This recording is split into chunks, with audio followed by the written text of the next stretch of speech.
Good morning, everybody. Good morning, Center for Spiritual Living, Pleasant Valley.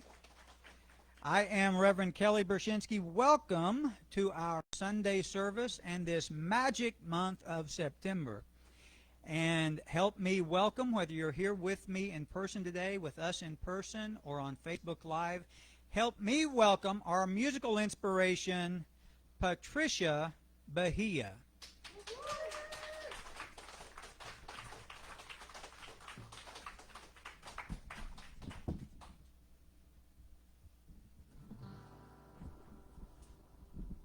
Thank you. Thanks so much. Can you hear me okay? Awesome. That's great. Well, I don't think you all know me, so let me just say I'm a huge fan of sing-alongs. So most of my songs have an aspect where you can sing along, and this one is no exception. So I'm a almost 20-year cancer survivor, and I write a lot of Happy to Be Alive songs. This one's called Great Day to Be Alive. So I'd love for you to just sing along, and the lyrics are super easy on the sing-along part. They're do-do-do, do-do-do. It's a great day to be alive. So I know you can do it. Okay, so here we go. It goes like this. Do-do-do-do-do-do. It's a great day to be alive. Do-do-do-do-do-do. It's a great day to be alive. Feeling good and loving life. It's a great day to be alive. Do-do-do-do-do-do. It's a great day to be alive. All right, so what do you think? You got it? Woke up on the bright side, nothing's gonna bring me down today. Talking to the mirror, say gotta get out of my own way. I'm on the edge of the beginning, I'm at the start of something new. I can see the silver lining, yeah, it's coming on through. Do-do-do-do-do-do-do. It's a great day to be alive. Do-do-do-do-do-do. It's a great day to be alive. Feeling good and loving life. It's a great day to be alive. Do-do-do-do-do-do. It's a great day to be alive. Y'all sound good. I'm not gonna let no imperfection get me down. No, no, no, no. I'm not gonna Photoshop or filter any of me out. No, I'm happy in my skin, just being me, myself, and I open up my eyes to see that I am who I am, and it's more than all right. Woo! Do-do-do-do-do-do-do. It's a great day to be alive. Do-do-do-do-do-do. It's a great day to be alive. Feeling good and loving life. It's a great day to be alive. Do-do-do-do-do-do. It's a great day to be alive. Life's too short to dwell on yesterday, and I can't ever change it anyway. I'm gonna live like there's no tomorrow, 'cause we really only have today. Yeah, yeah. Oh yeah, it's a great day to be alive. Do-do-do-do-do-do. It's a great day to be alive. Do-do-do-do-do-do. It's a great day to be alive. Do-do-do-do-do-do. It's a great day to be alive. Do-do-do-do-do-do. It's a great day to be alive. Feeling good and loving life. It's a great day to be alive. Do-do-do-do-do-do. It's a great day to be alive.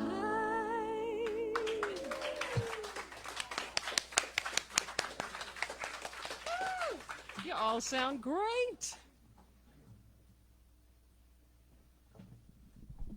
Wow, it is a great day to be alive.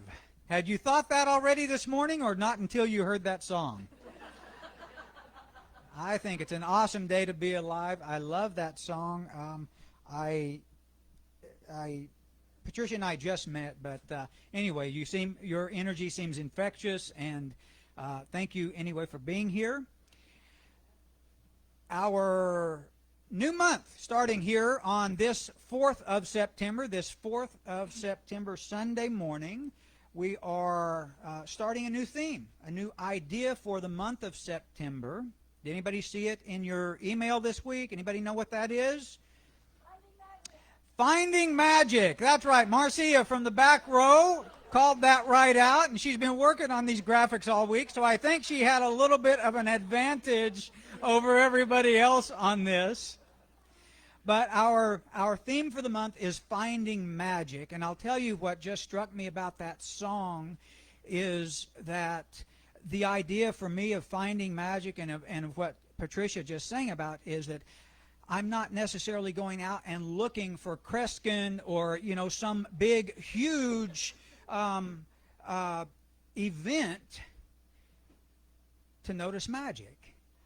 I think we can find that every single moment of the day, just out in the mundane aspects of life, moving through life as we do on a day-to-day basis. And so that, for me, is what Finding Magic will be about. It is the ways in which we look for and identify and actually seek out those experiences that we would call magic in our daily lives. One of the things I read on Patricia's website is that, won't be verbatim for sure, but she said that she considers herself living proof that it is never too late to follow your dreams. And that part of her mission is to inspire others to follow their dreams as she has done. And to that, I would say, it is never too late to follow your dreams. It is never too late or too early to find your magic. And I want you to be inspired this month to follow your own dreams and to find your own magic, whatever form that takes. And so, I'm going to ask a special guest to come up. This is magic in the form of the Reverend Dr. Liza Marquez. And she is a dear friend of mine. We completed ministerial school together. And she came today to serve as our practitioner of the day. She's going to lead us in this sacred ritual, as you well know, lighting the flames of faith. Please welcome Dr. Liza Marquez.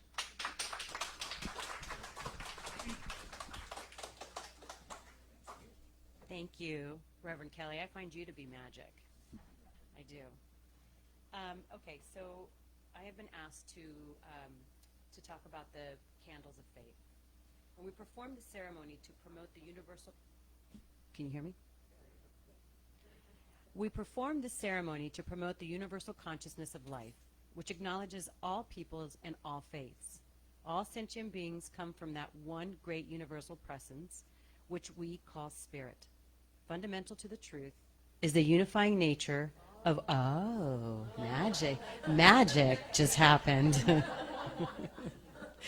Fundamental to this truth is the unifying nature of all religious thought and experience, which we honor here today.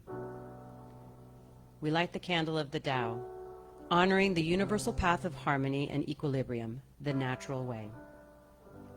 We light the candle for the shamanic traditions, honoring the beliefs and practices of all indigenous people, the way of primal spirituality.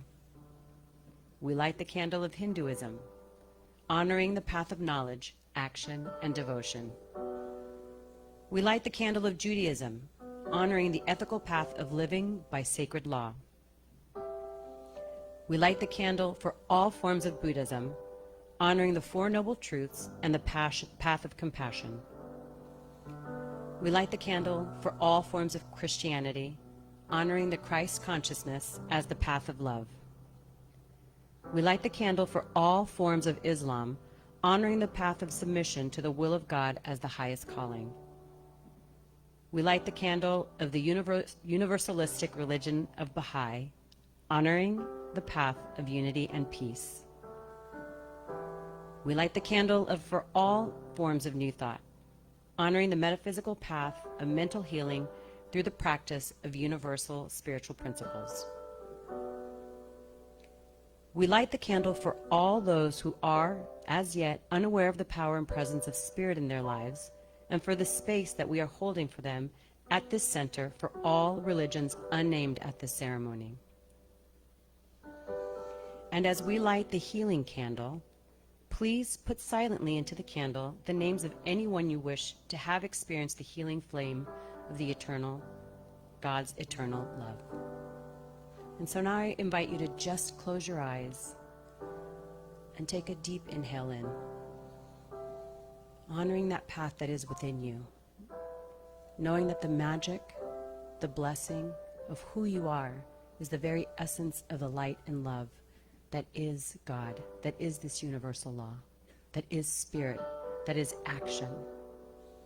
So I know right here in this moment, there is pure magic, there is pure life, there is pure love, there is an essence of divine intelligence, consciousness, moving forth and as each and every individual here. And as I claim this to be true, knowing that each person with the law of who they are, the life of who they are, the love of who they are, presents in such an inspirational way that each and every person that they come into contact with experiences that magic, that presence, that love. So I call this time together here with the dear Reverend Kelly Brzezinski, blessed, pure, loving, sweet, and pure gratitude for the words, the wisdom, and the consciousness that he brings for each and every one of us today. So I invite you to just say along with me, and so it is.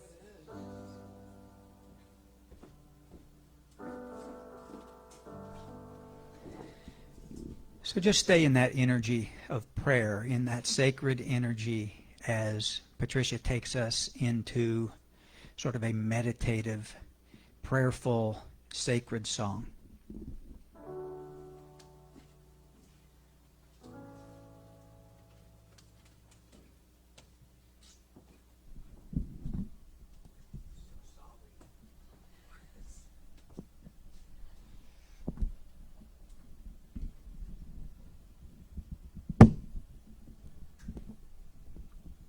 We're sharing a mic today, and it's all good.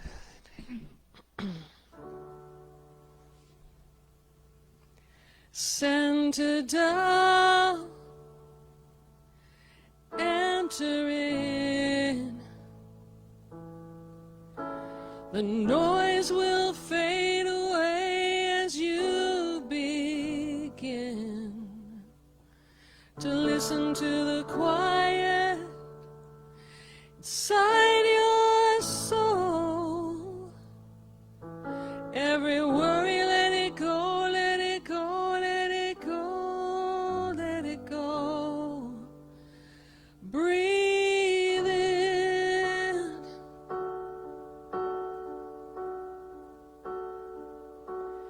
Breathe out.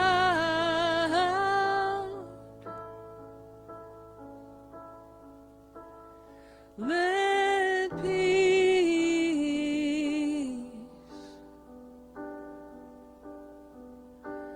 let it be now.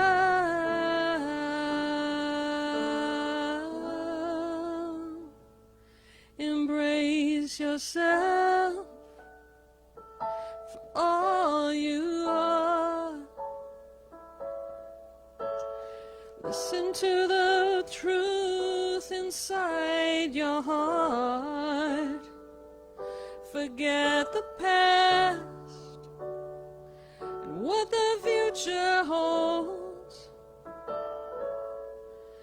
Don't worry about what you don't know. Let it go, let it go, let it go. Breathe in. Breathe in. Breathe out.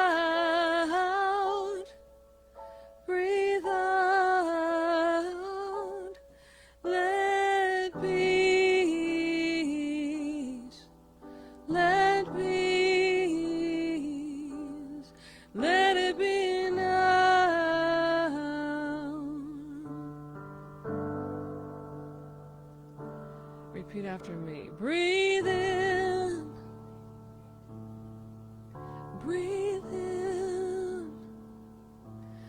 Breathe out. Breathe out. Let peace. Let peace be now. Be now. Breathe in.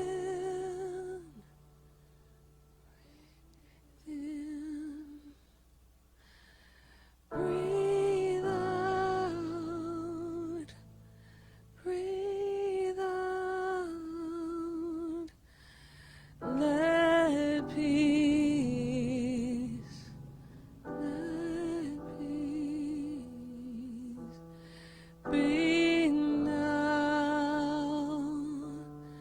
Be now. Be now.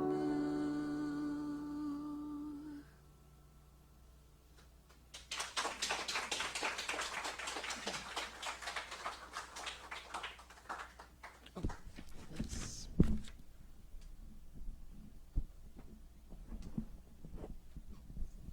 Thank you.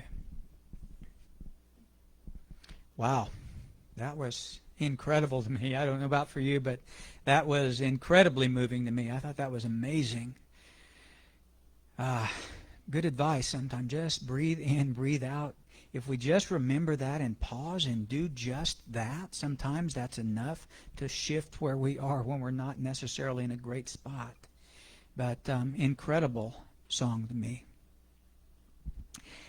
So, Reverend Liza is going to join us back up here, and she's going to share her insights into this idea of finding magic.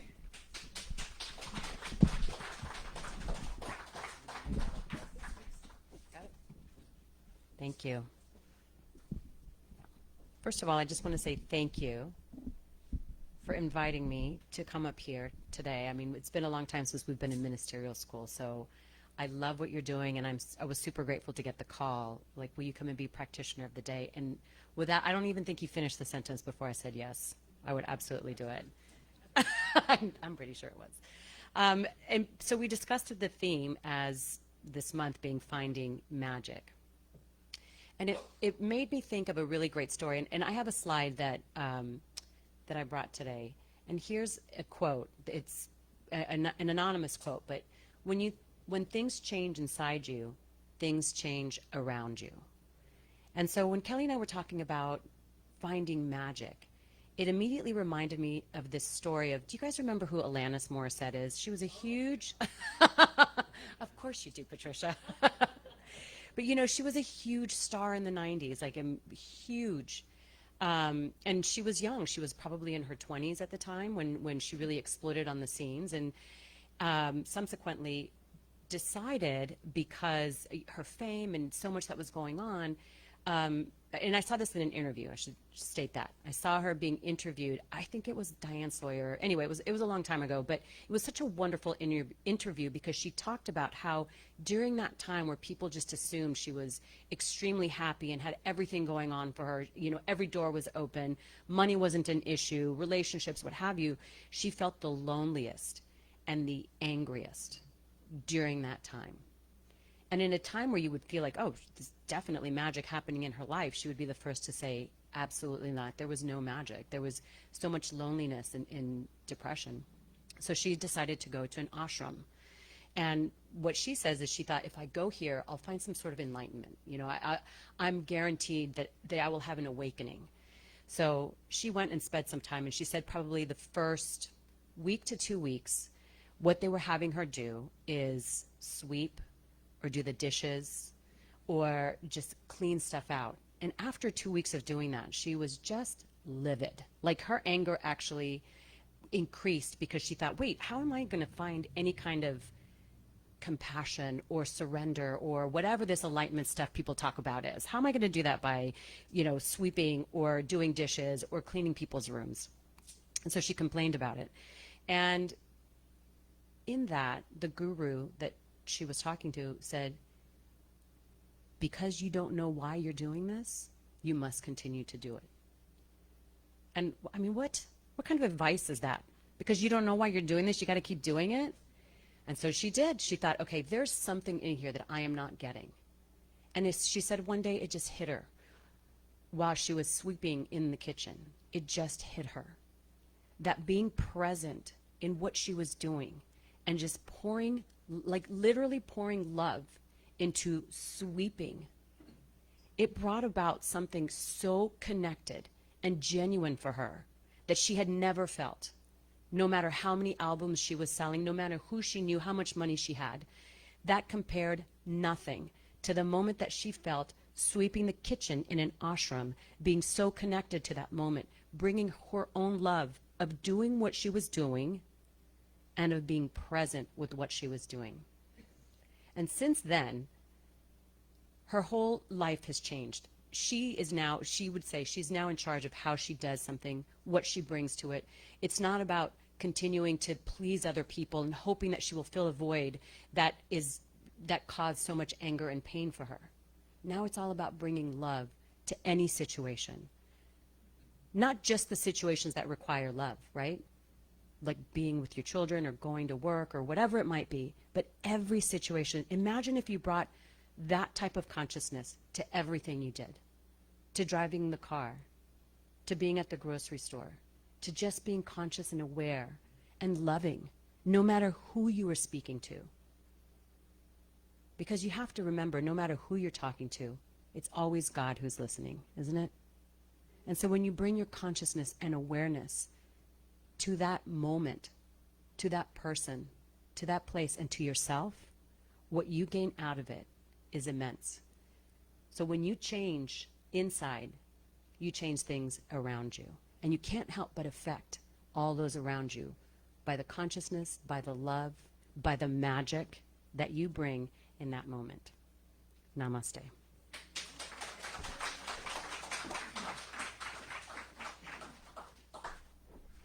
Wow, thank you, Dr. Liza. Thank you so much. Give her another round of applause, if you would, please. Thank you for being here and saying yes to this, and I so appreciate it. I love you, and just happy to get to share some of this day together. So thank you for being here. The glorious Patricia Bahia is going to come back up, and she's going to perform another song, which will lead right into our full-on Sunday talk, okay? Patricia Bahia. Again! I'm consistent, if nothing else.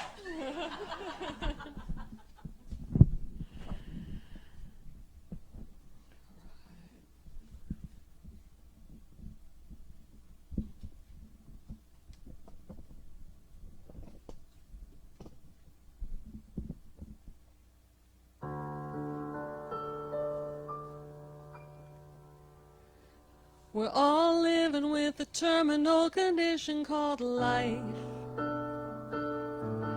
No matter how I try to fight it, can't deny it, no one gets out of here alive.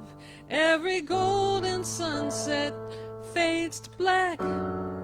Never know if it'll be the last, but I know I've only got one chance to live this precious life. Every day is a gift.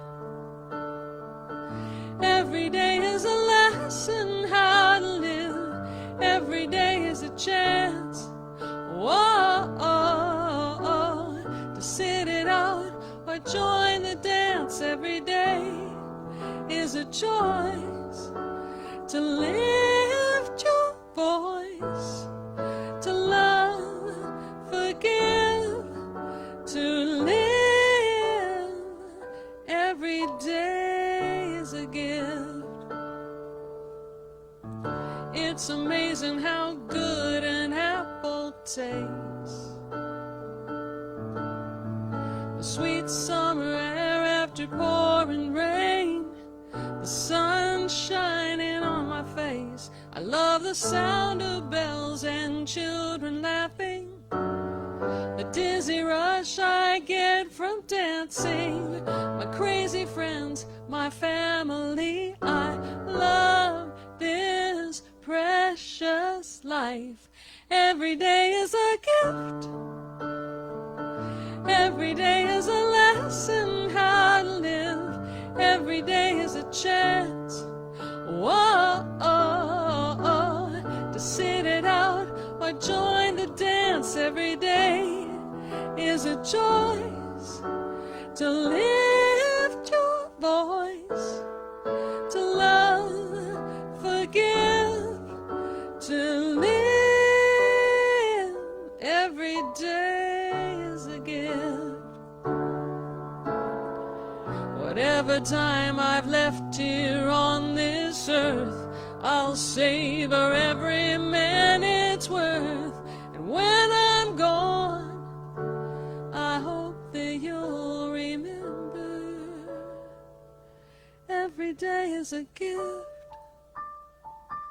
Every day is a lesson.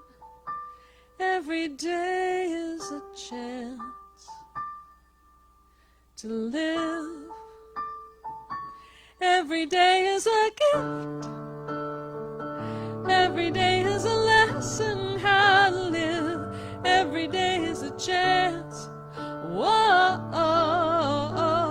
to sit it out or join the dance. Every day is a choice to lift your voice, to love, forgive, to live.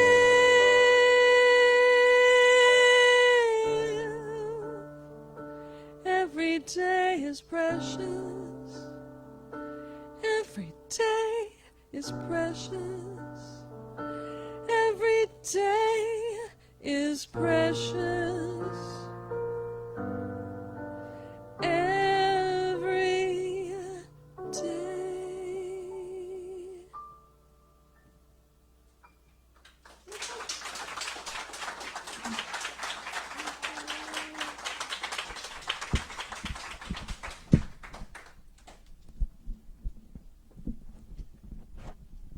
Awesome. Thank you very much. Thank you. Another hand, please. Patricia Bahia.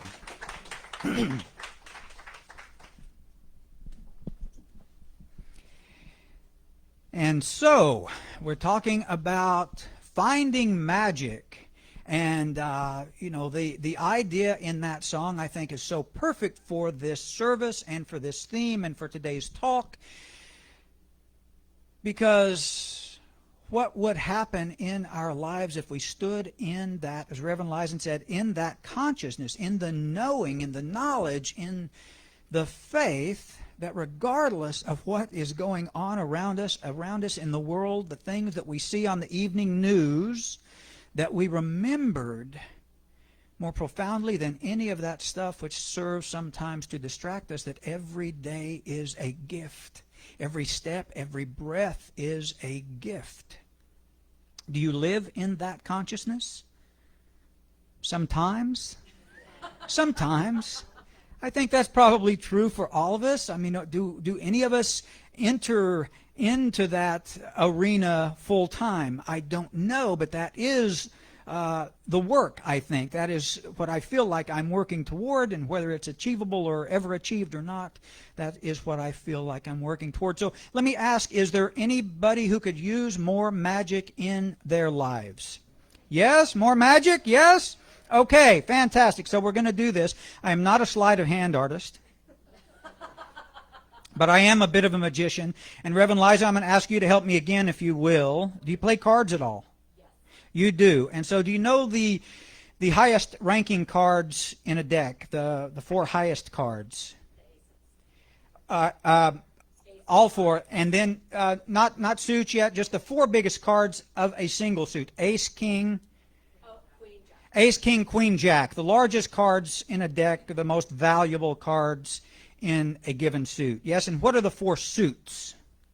Hearts, diamonds, spades, and Clubs. Very good.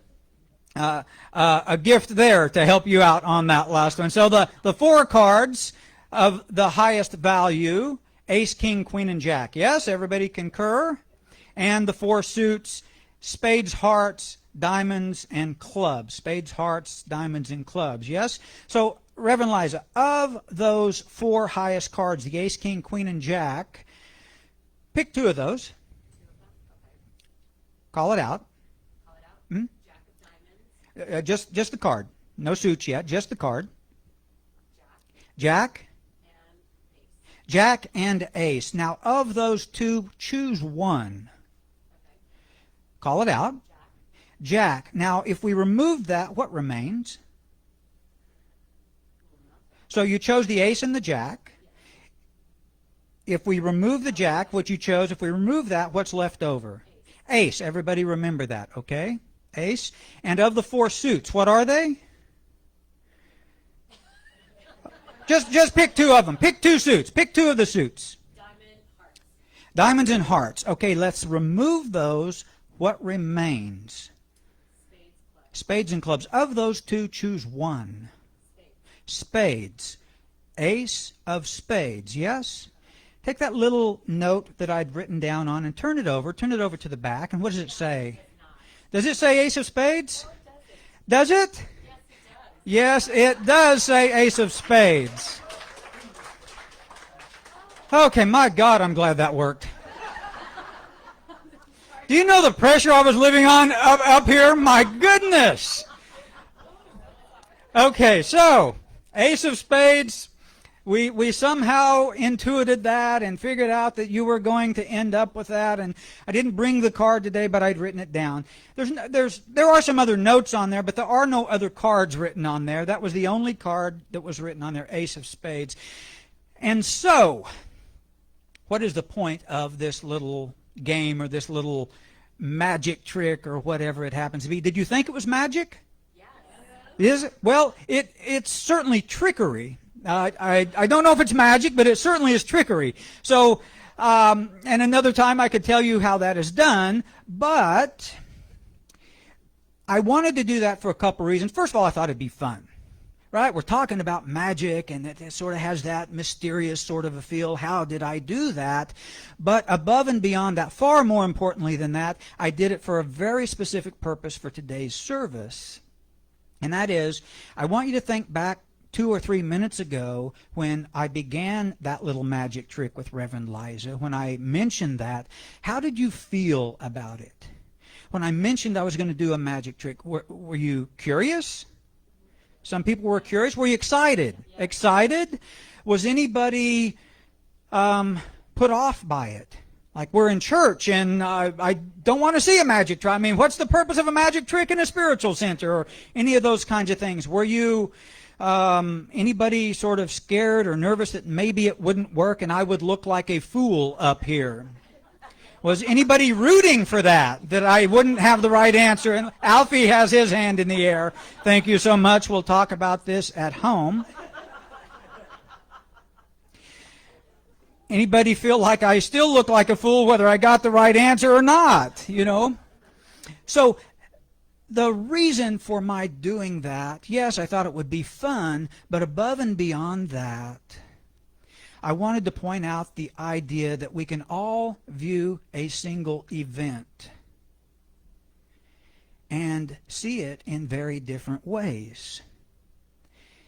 Some people were excited, some curious. I don't know if anybody was put off or any of those kinds of things. But the point is that we can all look, whether on Facebook Live, here in the sanctuary, we can all look at a single occurrence, at a single event, and see it from very, very, very different ways. Would you agree with that? Do you notice that in your own lives? Have you ever had at home, for instance, seen something very differently than your spouse saw it? Alfie. And so my talk title today is The Magic of Perspective. And so that for me was the point of this little magic trick, is the magic of perspective, and to point out that as we witness something, we see it in very different ways. How is that possible if we're looking at the same thing, if we're looking at the same event? What is at work to cause us to see it so very differently? perspective. Wow, we got a star student right back there.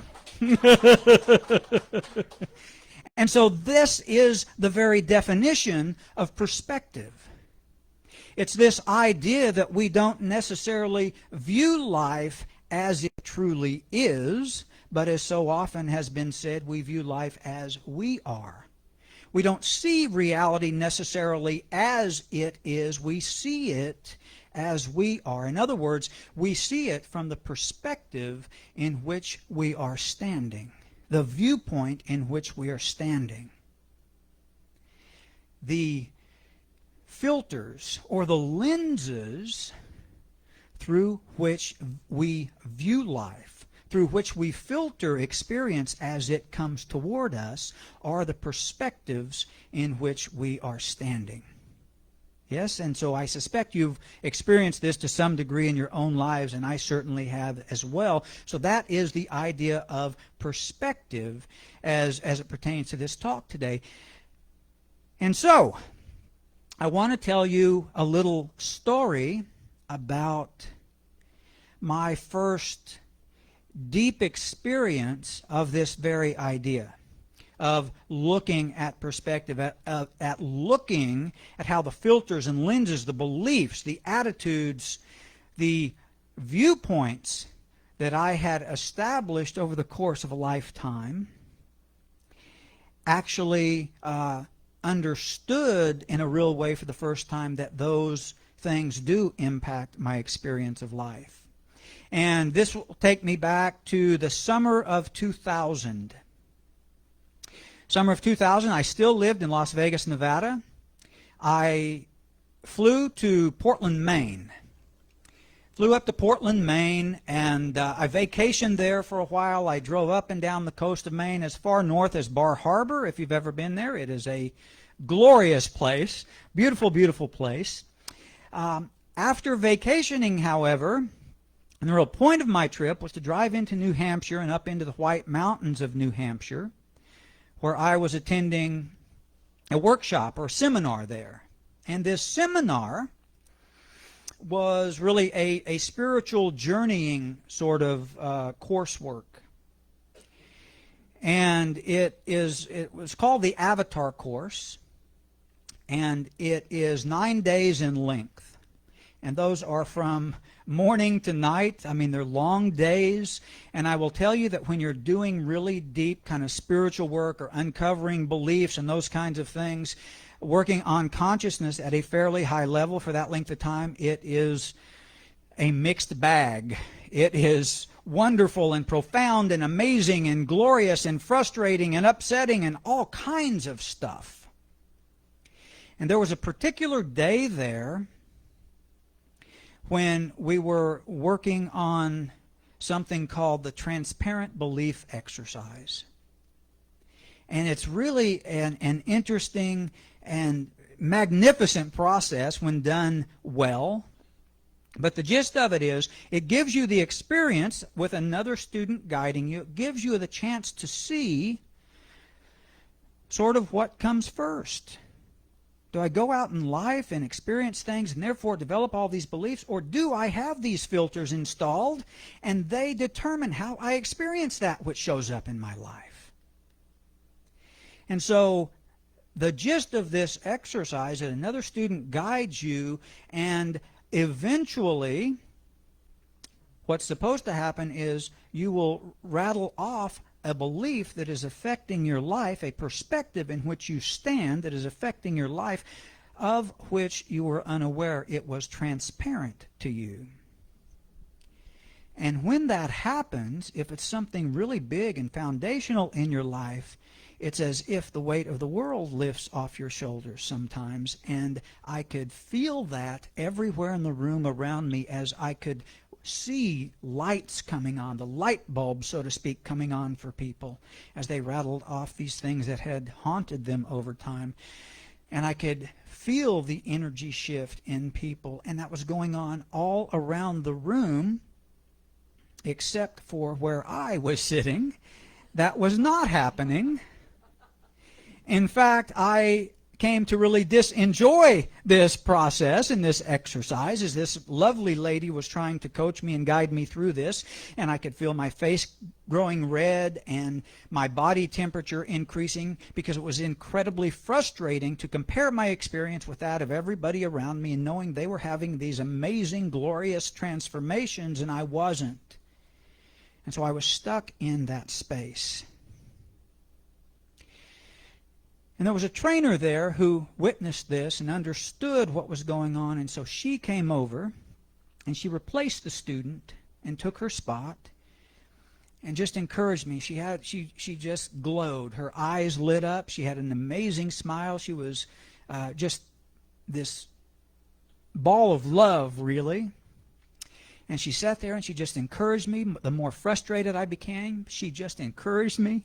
And she just said, Kelly, just keep going. You're frustrated with this. You're struggling with this because this is so important in your life. And I just kept going and I listened to her and I trusted her. And eventually, the magic happened. Eventually, a belief rolled off my tongue which said, nothing is ever enough. Kind of heavy, you know. I can feel the heaviness. I can feel kind of the chill in my spine right now from remembering that. But when that rolled off of my tongue, I understood absolutely that it was a filter through which I lived my entire life. In fact, it controlled my entire experience of life. Can you imagine the impact on someone's life when their foundational belief says that nothing is ever enough?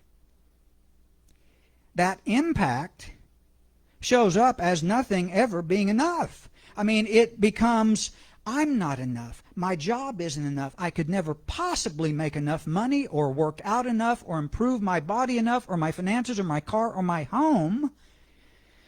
And that sort of becomes one's experience of life. And yet, the magic of perspective is about a couple different things. The magic of perspective is about the sheer fact that while those things exist, we do not have to live there forever. We don't have to live in that space, in that consciousness, in that energy forever. They need not be permanent in our lives. And the other piece of magic around this idea of perspective is the experience that as I uncover one of those really heavy beliefs, one of those really heavy perspectives, as I become aware of it, as I look into it, as I release it in some way, as soon as I change perspective, my experience changes to match the new which I've adopted. And so we very often go out in the world and try to change experience. However, it's always short-lived if we have not uncovered and dealt with and released that which controls the experience to begin with. And so, I suppose a really big question then becomes, how would I do that? How would I change perspective? How would I graduate from one perspective to another?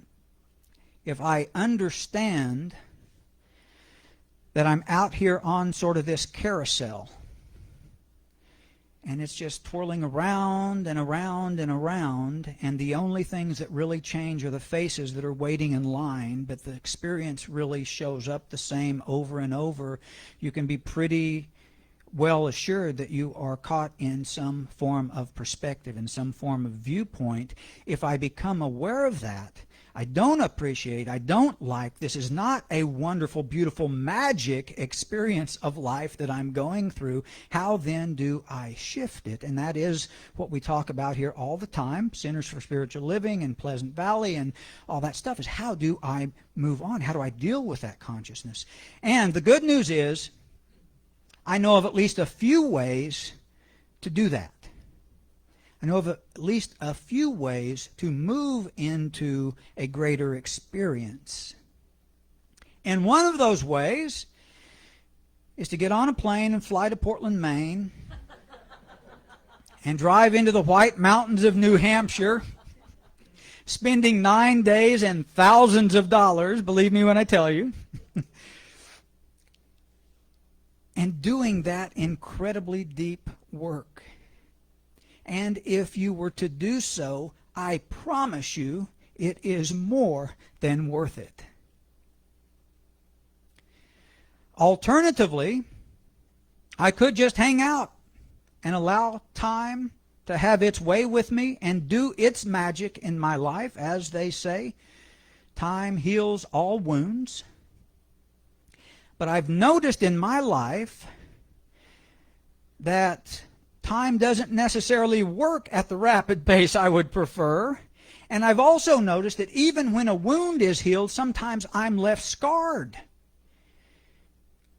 And with my complexion, I don't want to be left scarred, you know. And so there is another option as well about changing perspective, and that is to sort of become the magician in your own life, in your own world, to become the magician, to become the artist of your own life, of your own experience. And I want to, I'm going to show you a photo, but I want to touch on perspective again. But I'm going to take perspective into a little bit different concept. And the perspective I'm going to talk about now is the perspective as it relates to the art world. I see Juliet back here, and I'm quite certain you know a lot about perspective in that way. So perspective in art, there are many definitions of it, many examples of it, but one of the ways that we see perspective in art, the railroad tracks, one of the ways we notice perspective in art, in drawings, in paintings, in photography, is that we see two parallel lines running, and eventually those parallel lines will come together, and that is known as perspective. It allows an artist to bring those lines together so that they create the illusion of depth on a canvas, on a two-dimensional canvas. They create this illusion of depth by bringing these parallel lines together. And so becoming the artist of our own experience, or the magician of our own experience, is understanding and working with this concept. This idea of these things coming together. I'm going to share also a quote. Just remember this. You see where those come together out there in the distance, sort of?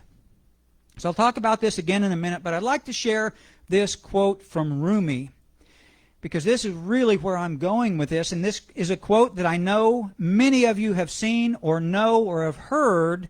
And Rumi, Sufi poet, centuries ago, and one of his famous quotes is that out beyond ideas of wrongdoing and right doing, there lies a field.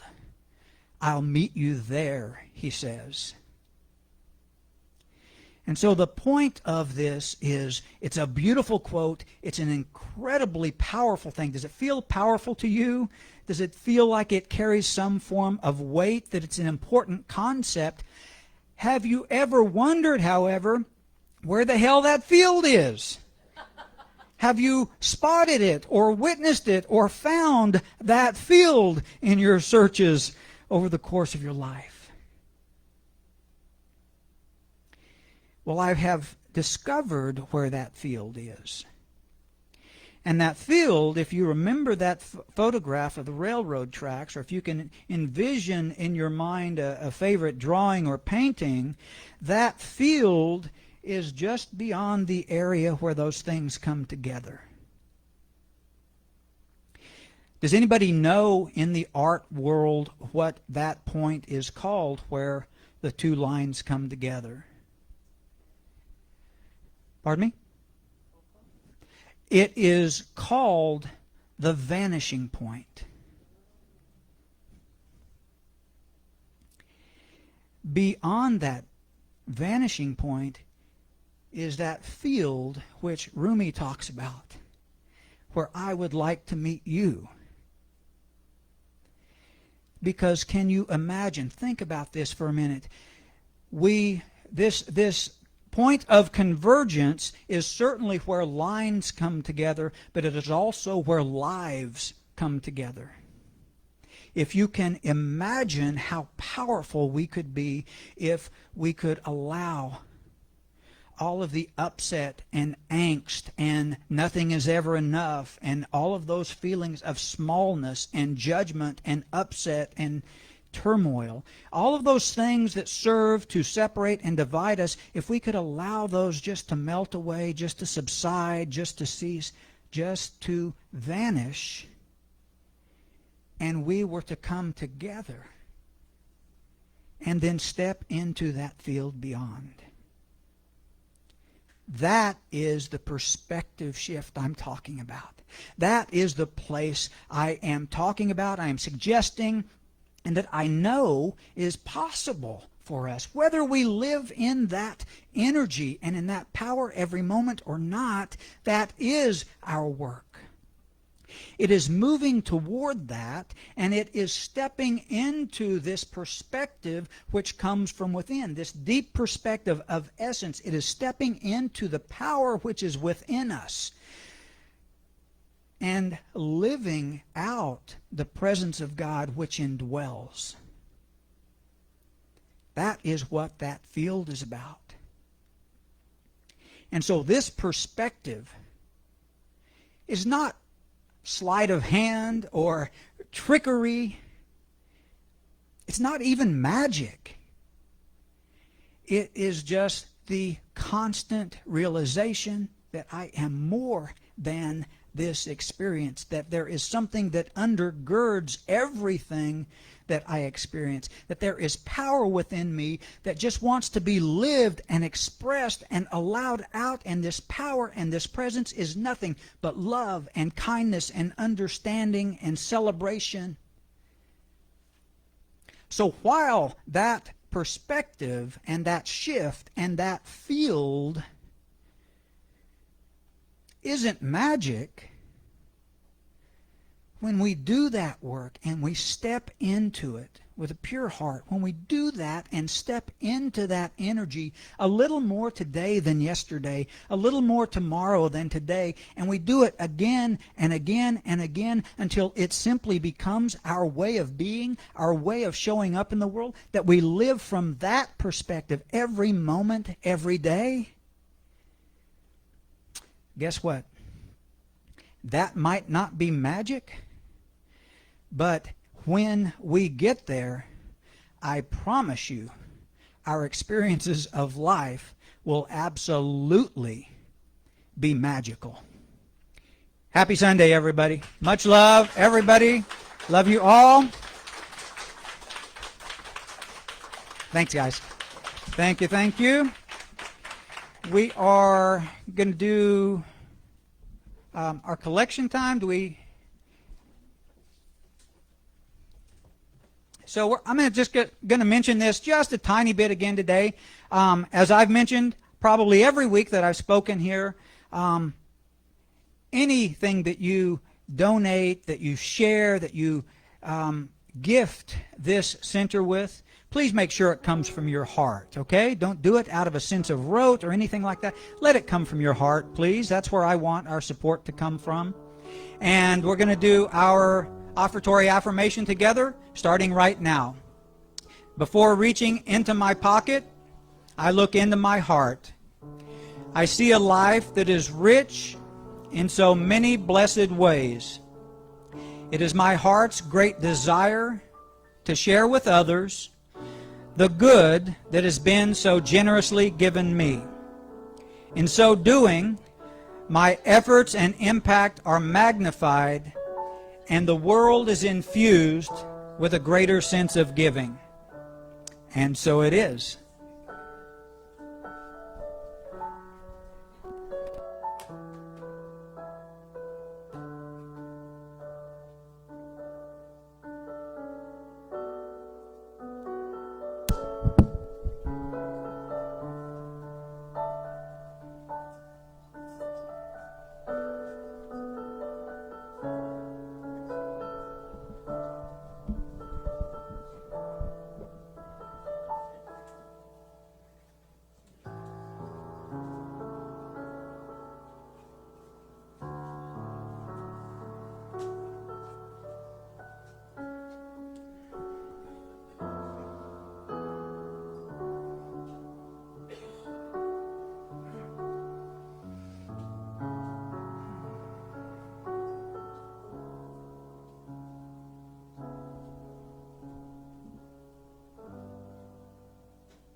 All right, so Reverend Lynn and Buzz are in Pasadena, California this morning. Reverend Lynn is speaking there. So I'm just going to go over real briefly announcements, just a little stuff that's going on.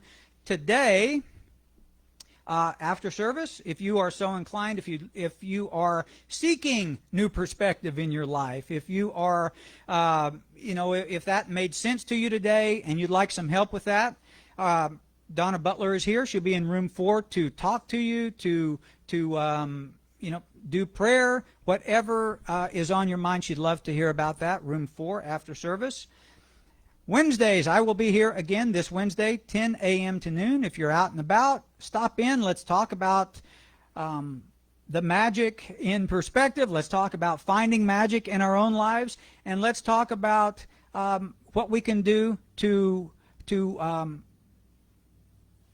bring this center into some new era, whatever that looks like, whatever your ideas and desires would be. I'd love to hear those, and I'd love to just to get to know you as well.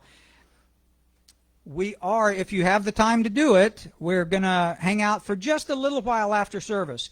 It'll take us a few minutes I'm going to help Patricia pack up, that sort of thing, or we will. But it'll take us just a few minutes, have coffee, but hang out. I am looking for help around the center. It does take a village, and I would love people to step into volunteer positions.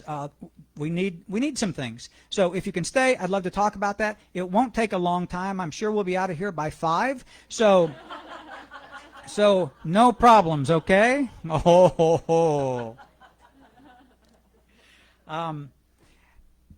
If you are on Facebook Live, or if you didn't donate today but wanted to, or anything like that, you can always do that on our website. You can do it also via PayPal or Zelle.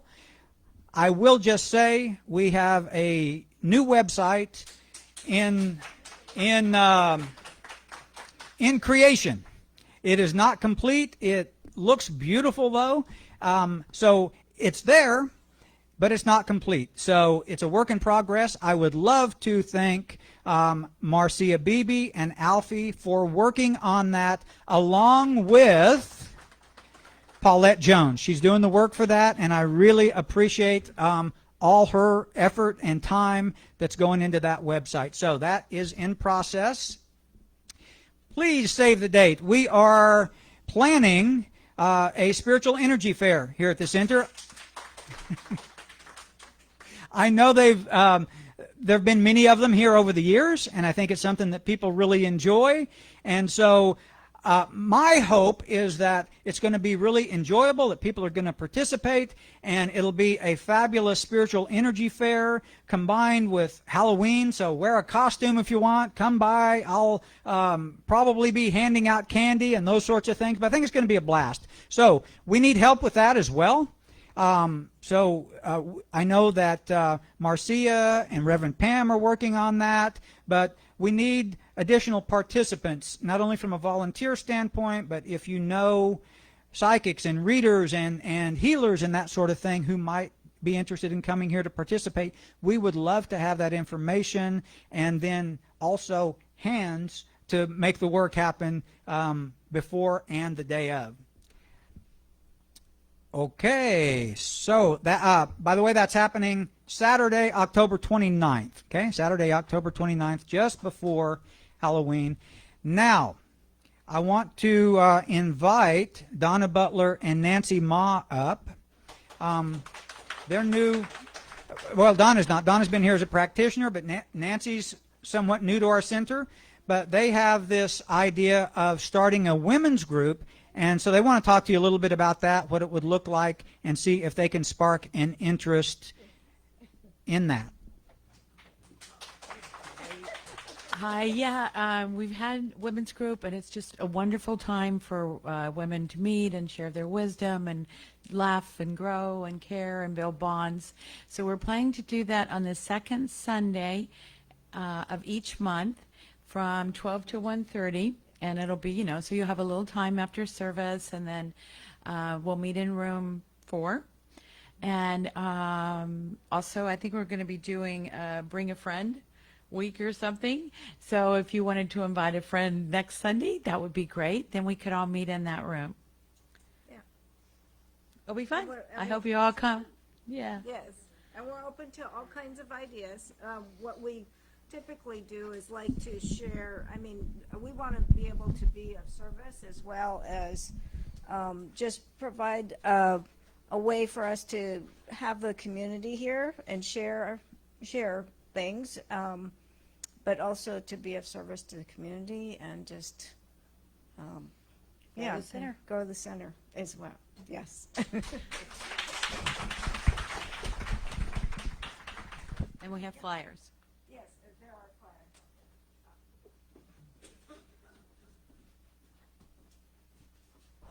Thanks, ladies. Thank you very much. I know for sure they had a wonderful women's group in Westlake, and they did tremendous work around the center, and also just as they shared lives, really. You know, they shared lives. It became a really important piece of a lot of the women's lives there. They also helped with numerous things around the center and did incredible work in that way as well. So if that strikes your fancy, please show up next week, get involved, because it will end up being a really wonderful benefit for the folks who are in that group. So, as they say, all good things must come to an end, and so here we are today at the end of this this beautiful service, the beautiful music with Patricia and my dear friend, Reverend Liza. I just appreciate everybody who had a hand in putting this together today, everybody that had a hand in that, meaning Marcia Beebe, Alfie Bershinsky, Patricia Bahia, Reverend Liza Marquez, Ralph Brennan, Sandy Fitzgerald, Donna Butler, Nancy Ma, everybody that had a hand in this. If I missed anybody, I apologize. Patricia has CDs and merchandise on one of the tables right over there next to the snacks. If you're so inclined, you want to pick something of hers up, please feel free. I'm just going to close us out with a prayer, and then Patricia will sing us out of here for the day, okay? So if you feel comfortable doing so and you want to just take in a deep breath and close your eyes and breathe into that deepest space within that perspective, that inner perspective that is absolute purity, that is joy, that is love and kindness and togetherness. So just take a breath into that and know that there is one power behind all of life. That power is good. That power is God. It indwells each of us. It lives in, through, and around each of us. And I simply say yes to this greater concept of perspective, of stepping in, of stepping up, of stepping out into the world as this very power and allowing it to precede every thought, every action, every word, every deed. And so for this loving community, for this beautiful day, for this beautiful service and music, I am simply grateful. And in that vein of gratitude, I simply release my word knowing it is perfect right here, right now, and I do that by affirming. And so it is.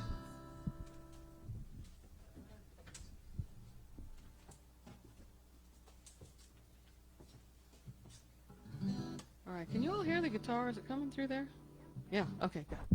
Very, very good. All right, we're going to close it out with a song called This Is My Tribe.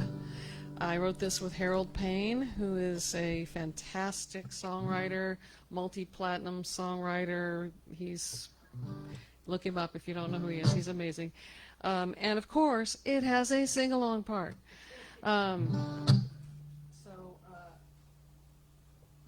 It goes, there's two parts you can do. You can choose. You can either do, this is my tribe. This is my tribe. This is where I thrive, where I come alive. This is my tribe. Or you can spell it out like this. T-R-I-B-E-M-I-T. R-I-B-E-M-I-T.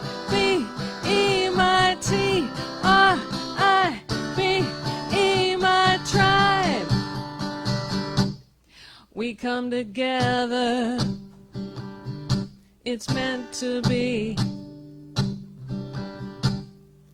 In this moment, this point of destiny,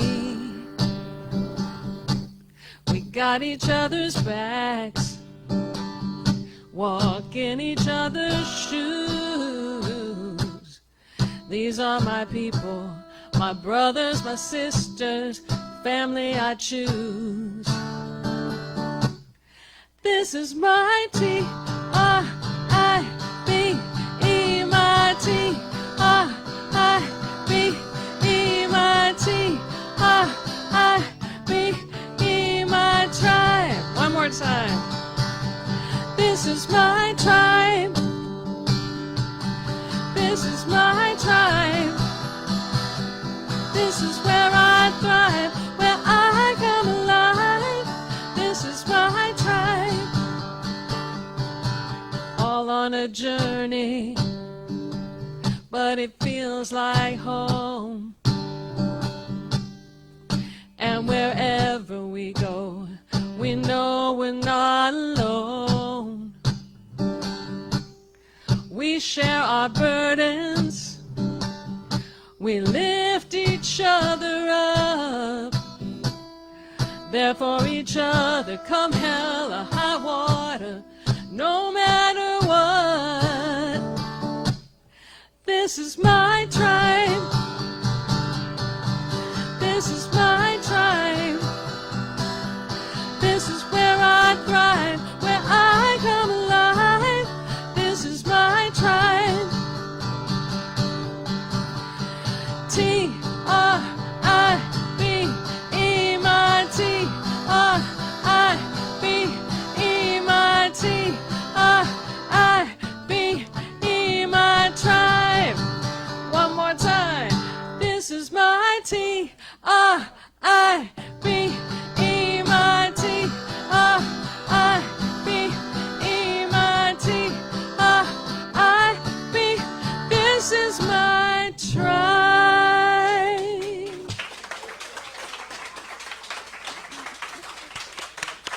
Thank you. Wow, so happy Sunday, everybody. Much love to you all. If you can hang out, please stay with us. And one more time, round of applause, please, for Patricia Bahia.